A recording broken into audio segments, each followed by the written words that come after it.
Olá pessoal, tudo bem com vocês? Hoje nós vamos falar da disciplina Higiene do Trabalho. Ela é longa, né? Por isso a gente precisou dividir ela em diversos módulos. Nós temos a Higiene 1, que fala sobre PPRA, sobre o que é higiene propriamente dita, mapa de risco e insalubridade. Nós temos a Higiene 2, que fala sobre iluminação e ventilação. A Higiene 3 vai falar sobre calor e sobre ruído. A Higiene 4 nós vamos falar sobre pressões hiperbáricas. E a Higiene 5 sobre a parte de radiação. Em Higiene do Trabalho 1, nós temos 4 aulas. A gente fala sobre higiene do trabalho propriamente dito, a parte do mapa de risco, a parte de insalubridade e a parte de PPRA. Vamos começar com a aula 1, então? O que é a higiene do trabalho? Para vocês verificarem melhor as condições do ambiente, eu vou botar uma foto para vocês conseguirem verificarem o que existe na foto, se o ambiente está adequado ou não. Nessa foto que está sendo mostrada, o que está acontecendo? Vocês acham que o ambiente está adequado para o trabalho? Vocês conseguem verificar se existe algum risco nele? Vocês acham que existem muitos riscos nele? É isso que é a higiene do trabalho, né? A gente faz uma análise dos riscos existentes, né? A partir dessa análise, a gente vai ver se os riscos existentes provocam mesmo danos à saúde do trabalhador. Se eles provocarem danos à saúde do trabalhador, nós vamos tentar eliminá-los, nós vamos tentar reduzir aquele risco ali dentro daquele ambiente, a gente vai tentar fazer com que, vamos criar equipamentos de proteção coletiva, vamos fazer uma administração melhor daquele ambiente e, por último, a gente vai tentar colocar EPI. Mas isso tudo faz com que aquelas pessoas que estão ali dentro do ambiente fiquem, de certa forma, física e mentalmente num determinado ambiente adequado, né? E para isso a gente precisa conhecer os riscos. Vocês já devem saber, né? Vocês já tiveram matérias falando sobre os riscos, mas a gente vai fazer uma recordação sobre eles. E principalmente o que vocês têm que saber é que esses riscos, dentro de um determinado ambiente, eles podem existir. O que não pode existir eles não podem fazer com que as pessoas fiquem doentes. Então a gente tem aí os limites de tolerância. A gente tem algumas atividades que já são insalubres e a gente tem algumas situações que a gente vai ter que buscar o laudo para saber se está provocando mesmo um problema na saúde das pessoas. Mas antes vamos falar um pouquinho dos riscos. Vocês se recordam de quais são os riscos? A gente tem os riscos físicos, os químicos, os biológicos, os ergonômicos, os de acidente, ou mecânicos, também pode ser chamado, né? Quando a gente fala dos riscos físicos, químicos e biológicos, a gente traz insalubridade para aquele determinado local. E a gente pode qualificar ou quantificar eles. E a gente vai ver isso mais adiante quando a gente for falar de insalubridade. Mas a gente também pode trazer de forma física um dano para a saúde das pessoas. Isso que a gente tem que verificar se está acontecendo ou não, para que a gente tente minimizar. Quando a gente fala do ergonômico, e às vezes até mesmo do de acidente, a gente pode trazer situações que vão agravar a parte mental do trabalhador, que não vão dar condições para que ele fique numa situação de trabalho normal.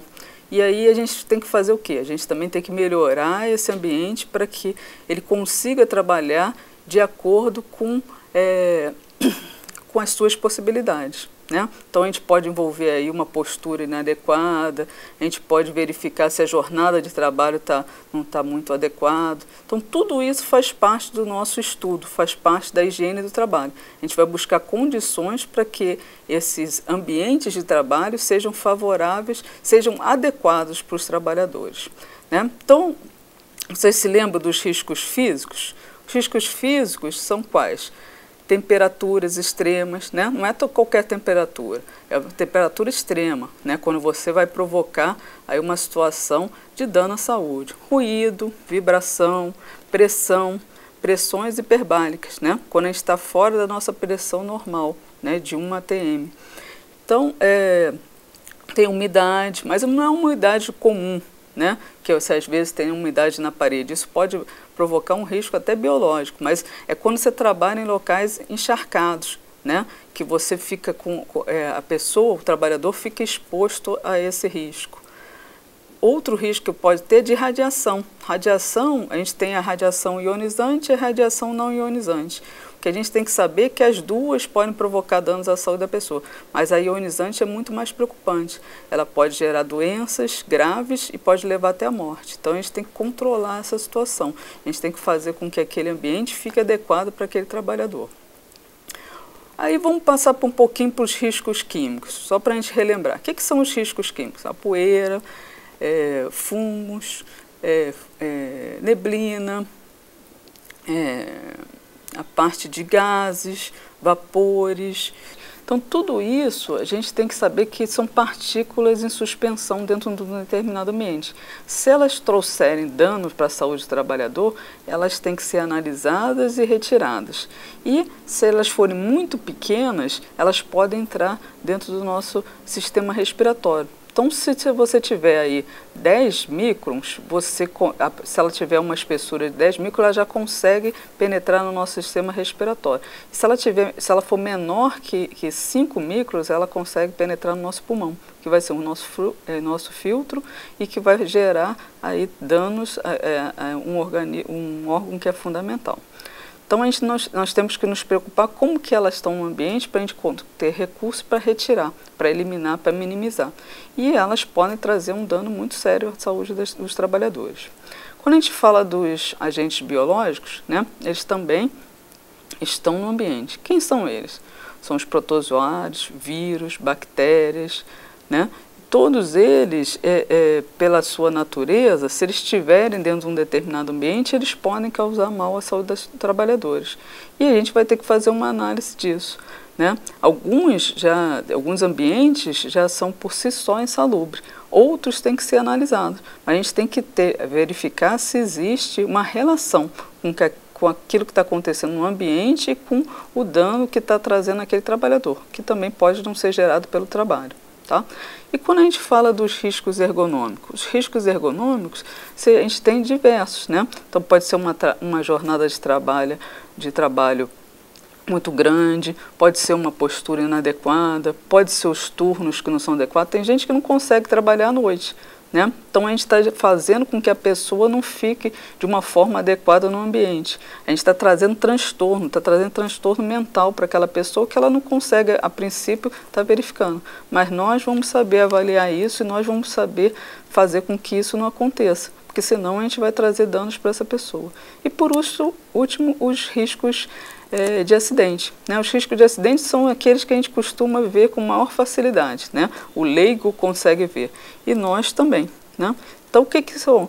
Um risco de explosão, um risco de incêndio, um risco com eletricidade. Quantas vezes a gente vê coisas irregulares em eletricidade, né? Um benjamin cheio de tomadas, cheio de equipamentos, né? Aquilo pode gerar uma sobrecarga, pode gerar um acidente. Outra situação também são as máquinas sem proteção, né? As máquinas têm que ter as suas proteções. Por quê? Porque se elas não tiverem, quem vai sofrer é o trabalhador. Então, elas têm que ser utilizadas de forma adequada.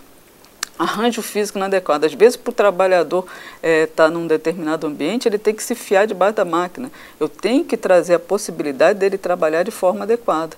Eu tenho que ter a possibilidade dele mexer nos locais sem se machucar, né? E outros que vão ter dentro dos determinados ambientes, que a gente tem que tratar. Então, o que a gente tem que saber é o seguinte: esses riscos existem dentro do ambiente. E se eles existem, a gente tem que fazer uma identificação deles. Fazendo a identificação deles, a gente tem que qualificar ou quantificar. Se a gente fizer isso de forma adequada, a gente vai verificar por sua natureza, intensidade ou tempo de exposição, se eles estão fazendo mal à saúde daquele trabalhador. Se fizerem isso, nós temos que tratar. Aí temos que ver o que a gente pode fazer para minimizar isso, para eliminar. Às vezes não é possível eliminar, às vezes só é possível enclausurar um determinado risco ou fazer com que as substâncias se reduzam por si só, ou se a gente fizer algum tratamento, ou trazer situações que a gente coloque equipamentos de proteção coletiva. E por último, gente, é que a gente deve colocar o EPI, mas se for necessário a gente vai colocar. né? Vai colocar para eliminar um determinado risco ou para ajudar numa outra ação que a gente tenha tomado antes. Então, gente, higiene do trabalho é isso, você analisar, identificar, qualificar ou quantificar os riscos, para saber se eles estão trazendo ou não danos à saúde do trabalhador. E eu só posso verificar isso se eu souber a natureza desse risco, se eu souber qual a intensidade dele, ou o tempo de exposição. Quanto tempo aquele trabalhador ficou exposto? Será que ultrapassou o limite de tolerância? Aí eu consigo estar minimizando, eu consigo estar eliminando, eu consigo tomar medidas para que aquele ambiente fique adequado para o trabalho. Nós temos sempre que adaptar o ambiente ao homem e nunca o inverso, tá? O homem tem que ter condições de trabalho. Obrigada.